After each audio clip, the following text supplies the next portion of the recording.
জয় জগন্নাথ। এদের main attraction যেটা সেটা হচ্ছে রাবড়ি। দিস ইজ অ্যাকচুয়ালি গুড, অনেক জায়গার থেকে অনেক বেটার আমি বলবো।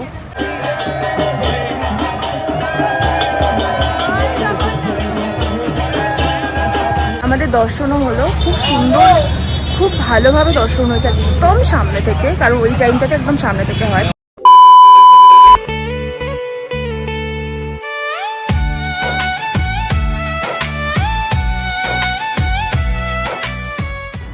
Good morning and welcome to a new vlog of Puri.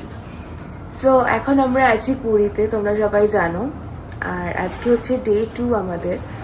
এখন বাজে ওই ধরো 5টা মতো, 5টা 5:10। আর আমরা একদম রেডি হয়ে গেছি, কারণ এখন যাচ্ছি আমরা জগন্নাথ মন্দিরে।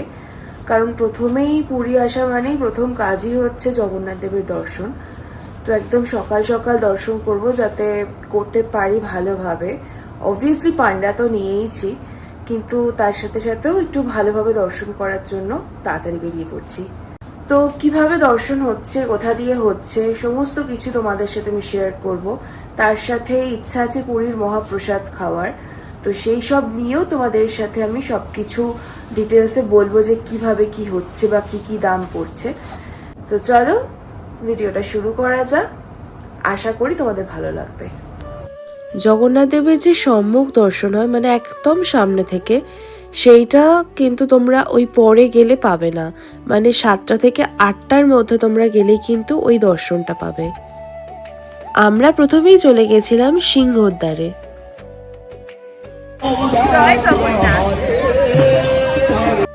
আর এখানে দেখতেই পাচ্ছ সবাই ক্যামেরা নিয়ে একদম রেডি, কারণ দরজা খুললেই জগন্নাথ দেবের দর্শন পাবে।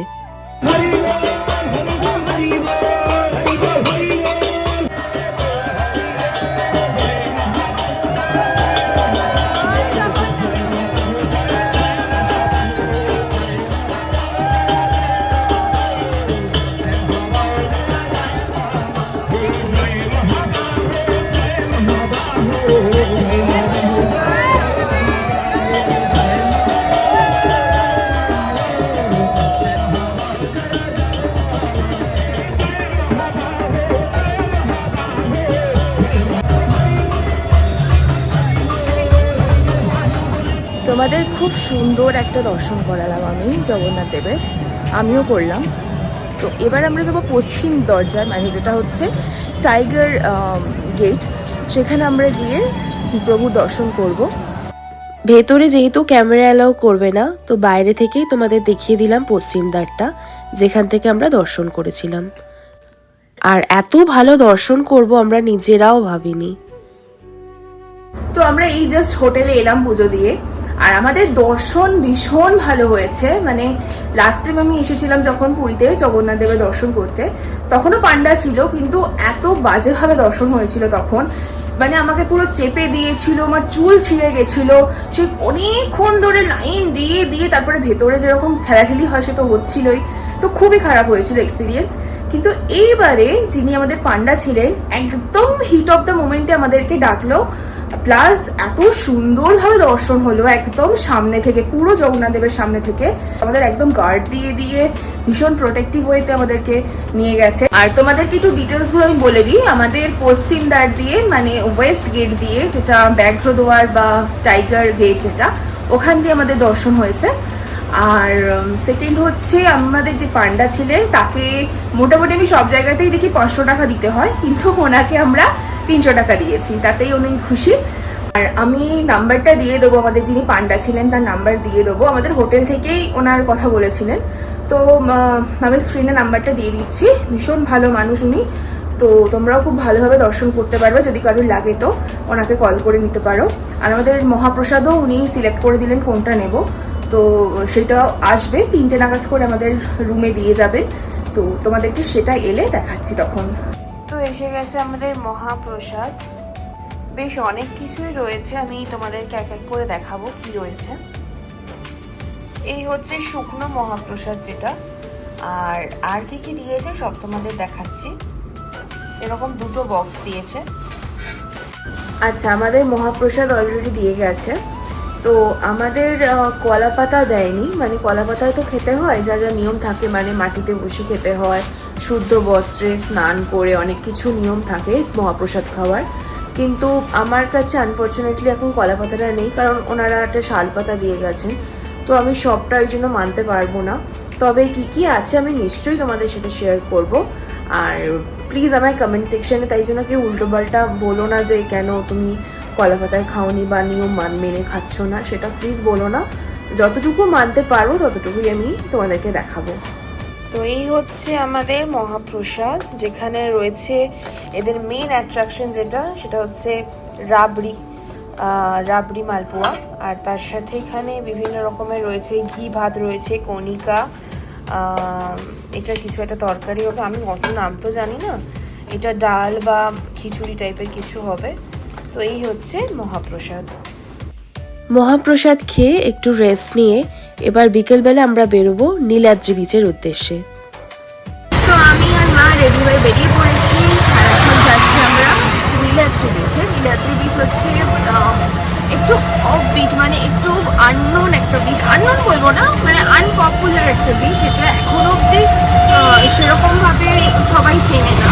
আমি লাস্টবার যখন এসেছিলাম তখনও গেছিলাম নীলাদ্রি বিচে, এবারেও যাচ্ছি। এবারে আশা করি একটু বেশি ভিড় হবে, কারণ সোশ্যাল মিডিয়াতে নীলাদ্রি বিচে অনেক ভিডিও দেখছিলাম। তো যাই হোক, তো চলো তোমাদেরকে দেখাই বিচটা কিরকম।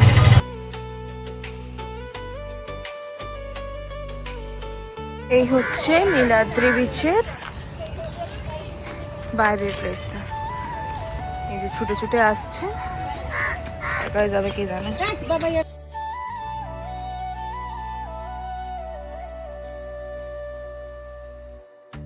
লাস্টবারে এগুলো পুরো ফাঁকা ছিল, আর এবারে দেখো কত লোক। ভীষণই ভালোভাবে মেনটেন করছে বিচটাকে, আর এখন অনেক বেশি দেখলাম লোক আছে, যেটা আগে এত ছিল না। তবে বেশ ভালো লাগবে তোমাদের গেলে, পারলে একটু সন্ধ্যের দিক করেই যেও, মানে বিকেলের দিক করে। আর পাশেই দেখতে পাবে নীলাদ্রি ক্যাফে। তো আছি আমরা আপাতত নীলাদ্রি ক্যাফেতে, আর এখানে অ্যাকচুয়ালি কোরাপুট ক্যাফে বলে একটা ক্যাফে রয়েছিল, কিন্তু এটা এখন বন্ধ আছে। সো আমরা এখান থেকে অর্ডার করলাম চা, একটা লস্যি, আর আলুর কিছুটা ফ্রাই হবে। তো দেখি কীরকম খেতে লাগে। বাট এদের এখানকার যে কফিটা ছিল না, ওটা ভালো ছিল। অ্যান্ড দিস ইজ আলু বোন্ডা। এটা একটা উড়িয়া ডিশ, মানে এখানকার কি বলবো, কুইজিন বলতে পারো। দেখো আমি বলছিলাম যে ওটা খোলেনি কোরাপুট, আমি খুব স্যাড ছিলাম, বাট এখন দেখছি খুলে গেছে। সো আমি এখান থেকে কিছু অর্ডার করতে পারি। ইচ্ছা আছে একটা কফি অর্ডার করার, খুবই মানে ভীষণভাবে কফির ক্রেভিংস হচ্ছে, বিকজ বন্দে ভারতে যা কফি খেয়েছি ভালো ছিল, বাট সেরকম নয়, তো খেতে হবে ভালো কফি। আর এই যে খুলে গেছে কোরাপুট ক্যাফে, যেখান থেকে নেব আমরা কোল্ড কফি। তো আমরা নিয়ে নিয়েছি coffee, cold coffee with ice cream. This is actually good, অনেক জায়গার থেকে অনেক বেটার আমি বলবো।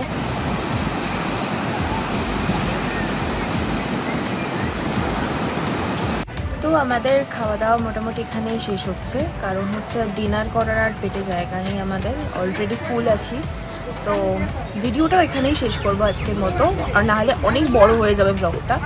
তো আসছে পুরীর আরও ব্লগ, দেখতে থাকো, সাবস্ক্রাইব করে রেখে যদি ভালো লাগে এই ব্লগটা তাহলে।